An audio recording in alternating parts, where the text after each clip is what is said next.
జగన్మోహన్ రెడ్డికి సంబంధించి సాక్షి ఛానల్ అంటే ఆయనకి బినామీ అని తెలుసు. కానీ ప్రజెంట్ సాక్షి ఛానల్ ఏ దుస్థితి పడిపోయిందంటే జగన్మోహన్ రెడ్డి తుమ్మినా దగ్గినా అదే ఛానల్లో మాత్రమే ప్రసారిస్తారనమాట. ఆయనకి సంబంధించి ఏదున్నా కూడా అక్కడే కనిపిస్తుంది.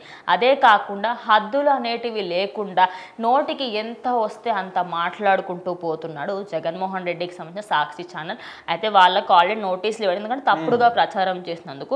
అదేవిధంగా అసెంబ్లీలో గవర్నర్కి రెస్పెక్ట్ ఇవ్వకుండా అక్కడ నినాదాలు చేయడము, మా ప్రతిపక్ష హోదా అడుక్కుంటున్నారు. ఎందుకనే జనాలే అడుగుతున్నారు. మరి దాని గురించి ఇంకేం చెప్తారు? అంటే జగన్మోహన్ రెడ్డికి అది ఒక వారసత్వం అన్నమాట. జగన్మోహన్ రెడ్డితో పాటు వాళ్ళ పార్టీలో ఉన్న సభ్యులందరికీ, ఎమ్మెల్యేలకు కావచ్చు, అందరు కూడా ఒక వారసత్వంగా ఆటోమేటిక్ గా వచ్చేస్తుంది. జగన్ అనే పేరు వింటే చాలు, ఆయన పార్టీలో ఉంటే చాలు, ఆటోమేటిక్ గా ఆయన క్వాలిటీస్ అన్ని కూడా వాళ్ళందరికీ వస్తాయి. సో అందుకోసమని వాళ్ళు జగన్మోహన్ రెడ్డి బాటలోనే నడుస్తున్నారు అనమాట.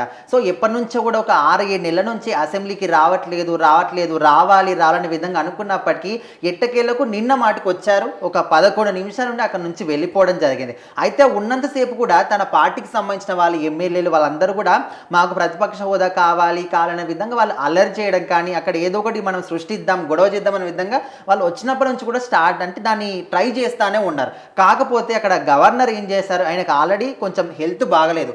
అయినప్పటికీ కూడా బడ్జెట్ సమావేశాలు కాబట్టి ఖచ్చితంగా అక్కడ రావాలి కాబట్టి వచ్చాడు.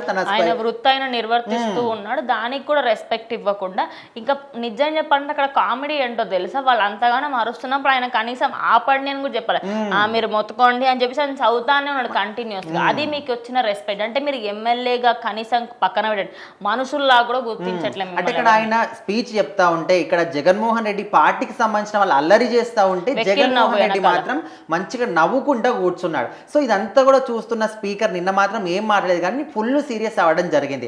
మీరు గత ప్రభుత్వ హయాంలో ఒక ముఖ్యమంత్రి హోదాలో ఉన్న మీకు అసలు అసెంబ్లీలో ఏ విధంగా ఉండాలి, ఏ విధంగా ప్రవర్తించాలి, ఏం మాట్లాడాలి, ఎవరైనా మాట్లాడుతుంటే మనము ఎందుకు ఈ విధంగా అల్లరి చేయాలి, ఇదంతా ఏమంతా కూడా మీకు సెన్స్ లేకుండా ఇంత ప్రవర్తన అసలు సరికాదు.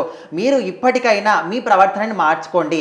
ఈ విధంగా విచక్షణ రహితంగా మాత్రం ఉండొద్దు. అదేవిధంగా మీకు సంబంధించిన వార్తాపత్రికల్లో కూడా కొన్ని అబద్ధపు న్యూస్లు కూడా వస్తా ఉన్నాయి. అంటే ఒకటి కాదు, రెండు కాదు, దాదాపుగా 100కి ఒక 80-70% కూడా దాంట్లో అన్ని కూడా తప్పు న్యూస్లే ఉంటాయి. ఇదంతా కూడా పక్కన పెడితే ఒక ఎమ్మెల్యేకి సంబంధించి తనకు ట్రైనింగ్ ఇవ్వకుండా ఎమ్మెల్యేని చేశారు, అందుకోసమని కొన్ని 100 కోట్లు వృధాగా పోయాయి అనే విధంగా మాత్రం కూడా దాంట్లో ఒక న్యూస్ రావడం జరిగింది. అంటే ఈ విధంగా ఉన్నది లేదని కల్పించి చెప్పడం ఎందుకో. ఒక వార్తాపత్రిక అన్నప్పుడు ఖచ్చితంగా ప్రజలందరూ కూడా అందులో ఉన్నది రోజు ఎక్కడ ఏం జరిగింది, ఇక్కడ మన ప్రాంతంలో ఏం జరిగింది, వేరే ప్రాంతంలో ఏం జరిగింది, ఏమైనా సమస్యలు ఉన్నాయా, ఇవన్నీ కూడా తెలుసుకోవడానికి పత్రిక చూస్తారు. కానీ మీరు మాత్రం ఈ విధంగా ఉన్నవి లేనివన్నీ కూడా ప్రచురిస్తూ అబద్ధపు ప్రచారం చేయడం అనేది అసలు కరెక్ట్ కాదనే విధంగా ఇక్కడ పత్రికకు సంబంధించి కూడా నోటీసులు పంపడం జరిగింది. సో మొత్తానికి జగన్మోహన్ రెడ్డి తనకు సంబంధించిన పార్టీ సభ్యులు కావచ్చు, అదేవిధంగా కార్యకర్తలు కావచ్చు, పత్రిక కావచ్చు, విచక్షణ రహితంగా ప్రవర్తించడం ఇక మీదటైనా మానుకోండి.